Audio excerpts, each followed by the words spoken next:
2050 সালের বাংলাদেশ কেমন হবে চলুন দেখে নেওয়া যাক সেই বিশাল মাস্টার প্ল্যান। এটা শুধু কৃষির ব্যাপার না, এটা বাংলাদেশের ভবিষ্যতের কথা। কিন্তু কেন দরকার এত বড় বদল? এর কারণটা বুঝতে হলে তাকাতে হবে কঠিন বাস্তবতার দিকে, যেমন ধরুন জলবায়ু পরিবর্তন। জলবায়ু পরিবর্তনের প্রভাব কিন্তু আমরা এখনই দেখছি। প্রতি দশকে তাপমাত্রা বাড়ছে 0.24 ডিগ্রি করে।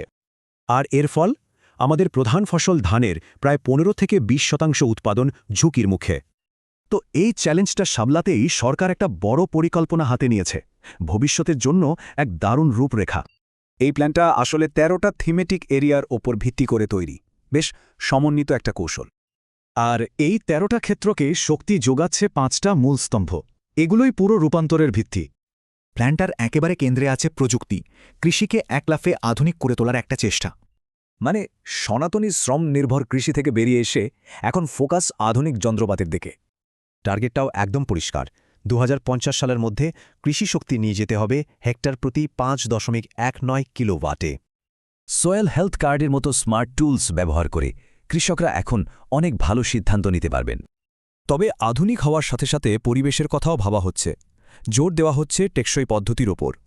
যেমন 2050 সালের মধ্যে 70% জৈব সার ব্যবহারের লক্ষ্য রাখা হয়েছে।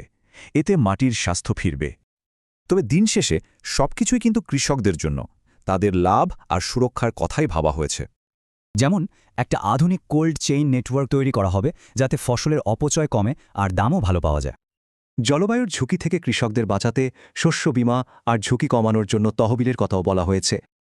তো এত বড় একটা প্ল্যান বাস্তবায়নে খরচ কেমন, আর এর থেকে কি পাওয়া যাবে?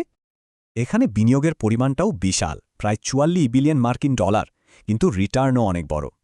শুধু খাদ্য নিরাপত্তায় নয়, এর সাথে জড়িয়ে আছে দারিদ্র্য কমানো আর নতুন কর্মসংস্থানের সুযোগও। মানে কৃষিকে একটা লাভজনক আর আধুনিক শিল্প হিসেবে গড়ে তোলা, যা দেশের অর্থনীতিকে এগিয়ে নেবে। তো এই 25 বছরের পরিকল্পনা কি পারবে বাংলাদেশের কৃষিকে একটা গ্লোবাল পাওয়ার বানাতে?